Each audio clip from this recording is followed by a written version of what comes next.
Kongresas Viena Europa. Moterų ir vyrų vaidmuo kongrese. Koks yra vaidmuo tiek moterų, tiek vyrų kongrese? Vaidmuo yra vienas – vienytis. Bet mes turime suprasti, kaip ir gamtoje, mes esame dvi atskiros sistemos ir turime tai pripažinti. Ir nors šiuolaikinė kultūra norėtų ištrinti šios skirtumus, pasakyti, na, žinot, moteris neturėtų būti mama, turėtų siekti karjeros ir panašiai, išsilaisvinti iš šeimos saitų, nuo vaikų, turi kilti karjeros laiptais, visą laiką būti graži, visą laiką turi rasti laiko gimnastikai ir panašiai. Na, būti viskuo išskyrus moterimi. Ir tai nėra teisinga. Ką aš noriu pasakyti, kaip gamta, kūrėjas sukūrė mus, mes neturėtumėm ištrinti šių skirtumų, bet turėtumėm ieškoti, kaip mes galėtume papildyti vienas kitą ir panaudoti visas savybės nuostabes, kurias gamta mums suteikia.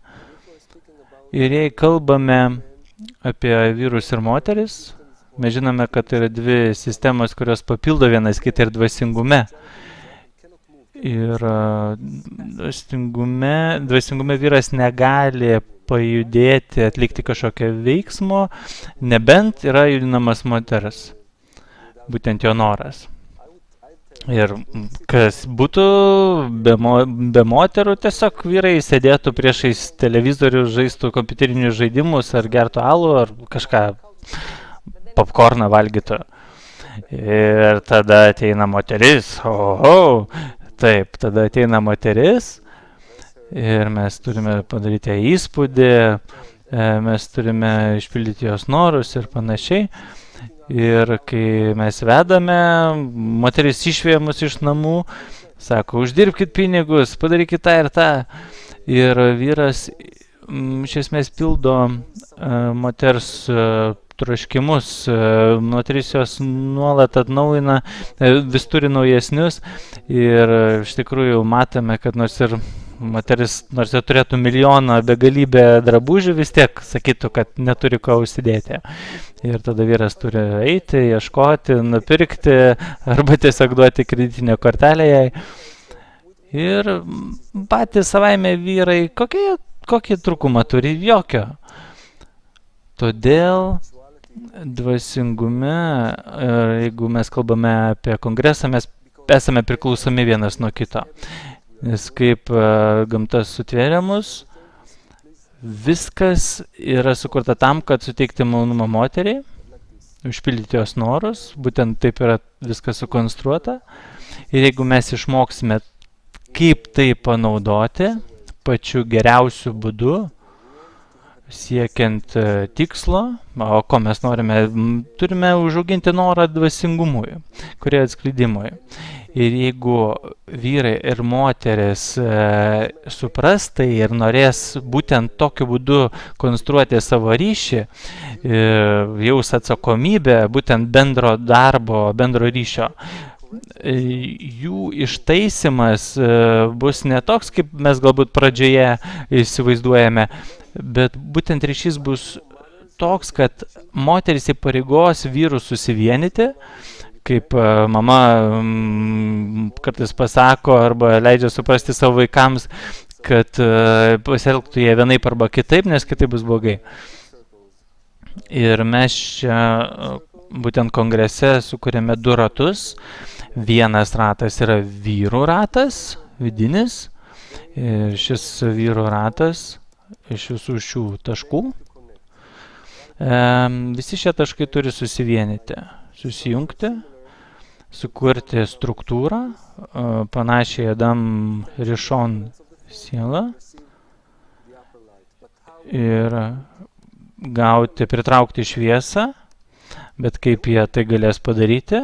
Su moterų pagalba, kurios apsups juos, metaforiškai kalbant, ir savo mintimis, kalbomis, elgesio, lūkesčiais vyrų atžvilgių. Moteris gali pasisakyti, užduoti klausimus Ravui, jos įpareigos mūsų susivienyti, nes priešingų atveju mes praleisime šitą kongresą tiesiog valgydami, gerdami, šokdami, bet nieko nedarydami vienybės atžvilgiu. Ir būtent šį trūkumą mums trūkstame mes gaudami iš moterų. Būtent tokiu būdu galim pradėti jausti vienas kitą kaip vienos sistemos dalis. Iš vienos pusės pasyvioji dalis, kuri yra aktyvuojama kitos dalies, noro pagalba, ir mūsų vienybės centro pagalba mes galime būtent sąveikoje tarp šių dviejų ratų pritraukti šviesą. Ir todėl mūsų vaidmuo kongrese nėra tiesiog būti kongrese, švęsti ir tiesiog leisti gerai laiką kultūrinės programos metu. Mes irgi tą galim padaryti, bet mūsų vaidmuo kongrese yra pamatyti, atskleisti, kaip tobulai šios dvi dalis papildo viena kitą. Ir kokiu būdu jos susivienė viename tiksle, siekiant vieno tikslo. Ir iš tikrųjų labai svarbu, kad visi atvykstantis į kongresą, tiek vyrai, tiek moteris, suprastų tai, kad iš tikrųjų kongresas būtų pavykęs ir pasiektumėm tai, ko atvykstame į kongresą. Taip iš tiesų, pradedant studijuoti kabalą, tiesiog atskleidžiame, kaip nuostabiai šios dvi dalės, būtent vyrai ir moteris, gali papildyti vienas kitą, padėti vieni kitiem. Ir pradėti, kaip pradeda dirbti dvasinį darbą, atitinkamai pagal gamtos suteiktas savybės ir kaip atskleidžia vis labiau ir labiau, kodėl būtent tos savybės yra duotos moterim ir vyram ir kaip jos padeda tiesiausiu keliu pasiekti dvasingumą.